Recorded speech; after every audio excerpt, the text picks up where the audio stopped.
আমরা এখন আজ থেকে বয়কট করলাম, বিপিএল থেকে বাংলাদেশ টিকিট সবকিছু আমরা বয়কট করলাম।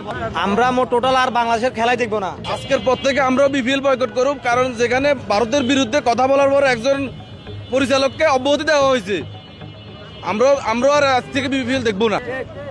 একজন ভারতের বিরুদ্ধে কথা বলার জন্য যদি একজন পরিচালককে এভাবে উনি জনগণের কথা বলছে, জনগণ আরো এক থেকে বলতেছে বাংলাদেশ যখন খারাপ করে তখন মানুষের মনে ভাব প্রকাশ করতে পারে না। একজন পরিচালক মানুষের মনে ভাবটা প্রকাশ করার ফলে ওনাকে এখন অব্যাহতি দেওয়া হয়েছে, এটা জনগণ মানবে না। জনগণ ওনার পাশে। আজকে দর্শকদের এই অবস্থা, আমরা এখন আজ থেকে বয়কট করলাম, বিপিএল থেকে বাংলাদেশ টিকিট সবকিছু আমরা বয়কট করলাম।